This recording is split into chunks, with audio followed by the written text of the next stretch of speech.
ನಮಸ್ಕಾರ, welcome to YoYo TV Kannada. ಈ ವರ್ಷ ಮಳೆಗಾಲ ಕೊಂಚ ಬೇಗನೆ ಶುರುವಾಗಿದೆ. ಬೇಸಿಗೆ ಇರುವಾಗಲೇ ದರಿಯನ್ನ ತಂಪೆರೆಸಿರುವ ವರುಣ ಈಗ ಹೆಚ್ಚು ಆರ್ಭಟವನ್ನ ಮಾಡ್ತಿದ್ದಾನೆ.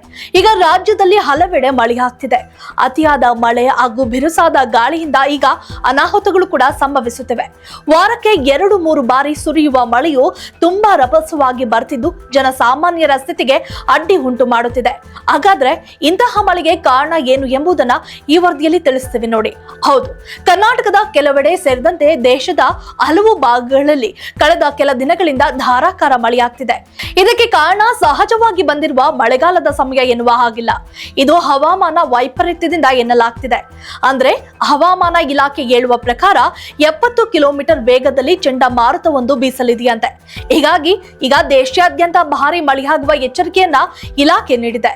ಕರ್ನಾಟಕದ ಹವಾಮಾನವನ್ನ ಗಮನಿಸುವುದಾದ್ರೆ ಕರಾವಳಿ ಕರ್ನಾಟಕದಲ್ಲಿ ಸಂಜೆ ವೇಳೆ ಗುಡುಗು ಸಹಿತ ಸಾಧಾರಣ ಮಳೆಯಾಗುವ ಸಾಧ್ಯತೆ ಇದೆ. ಮಲೆನಾಡು ಭಾಗದ ಜಿಲ್ಲೆಗಳಲ್ಲಿ ಮತ್ತು ಕರಾವಳಿ ಜಿಲ್ಲೆಗಳಿಗೆ ಹೊಂದಿಕೊಂಡಿರುವ ಪ್ರದೇಶಗಳಲ್ಲಿ ಅಲ್ಲಲ್ಲಿ ಸಂಜೆ ಗುಡುಗು ಸಹಿತ ಸಾಮಾನ್ಯ ಮಳೆಯ ಮುನ್ಸೂಚನೆ ಇದೆ. ದಕ್ಷಿಣ ಒಳನಾಡಿನ ಭಾಗದಲ್ಲಿ ಮತ್ತು ಉತ್ತರ ಒಳನಾಡಿನ ಅಲ್ಲಲ್ಲಿ ಮೋಡ ಕವಿದ ವಾತಾವರಣ ಇರಲಿದ್ದು ಅಲ್ಲಲ್ಲಿ ಸಂಜೆ ಗುಡುಗು, ರಾತ್ರಿ ಸಹಿತ ಮಳೆಯಾಗುವ ಸಾಧ್ಯತೆಗಳಿವೆ. ಮೈಸೂರು, ಚಾಮರಾಜನಗರ ಜಿಲ್ಲೆಗಳ ಅಲ್ಲಲ್ಲಿ ಸಂಜೆ ರಾತ್ರಿ ಗುಡುಗು ಸಹಿತ ಸಾಮಾನ್ಯ ಮಳೆಯ ಮುನ್ಸೂಚನೆ ಇದೆ ಎನ್ನಲಾಗ್ತಿದೆ. ಅದರಂತೆ ಮುಂದಿನ 2 ಗಂಟೆಗಳಲ್ಲಿ ಹರಿಯಾಣ, ಉತ್ತರ ಪ್ರದೇಶ ಮತ್ತು ದೆಹಲಿಯ ಹಲವು ನಗರಗಳಲ್ಲಿ ಗುಡುಗು ಸಹಿತ ಮಳೆಯಾಗುವ ಸಾಧ್ಯತೆ ಇದೆ ಎಂದು ಹವಾಮಾನ ಇಲಾಖೆ ಮುನ್ಸೂಚನೆ ನೀಡಿದೆ.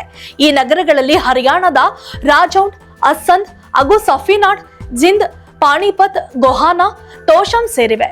ಇದರ ಜೊತೆಗೆ ಉತ್ತರ ಪ್ರದೇಶದ ಸಹರಾನ್ಪುರ, ಬಿಜ್ನೋರ್ ಹಾಗೂ ಬಹರೌತ್, ಬಾಗ್ಪತ್, ಕೇಕ್ರಾದಲ್ಲಿ ಮಿಂಚು ಮತ್ತು ಮಳೆಯಾಗುವ ಸಾಧ್ಯತೆಯೂ ವ್ಯಕ್ತವಾಗ್ತಿದೆ.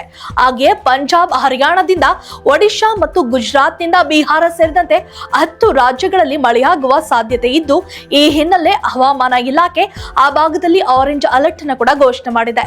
ಇದರೊಂದಿಗೆ ಜಮ್ಮು ಮತ್ತು ಕಾಶ್ಮೀರದಿಂದ ಸಿಕ್ಕಿಂ ಮತ್ತು ಈಶಾನ್ಯ ಭಾರತದ ಅಸ್ಸಾಂ, ಅರುಣಾಚಲ ಪ್ರದೇಶ, ನಾಗಾಲ್ಯಾಂಡ್, ತ್ರಿಪುರಾ, ಮೇಘಾಲಯ, ಮಿಜೋರಾಂ ಮತ್ತು ನಾಗಾಲ್ಯಾಂಡ್ ವರೆಗೆ ಮಳೆಯಾಗುವ ಸಾಧ್ಯತೆ ಇದೆ ಎಂದು ಹವಾಮಾನ ಇಲಾಖೆ ಮುನ್ಸೂಚನೆ ನೀಡಿದೆ.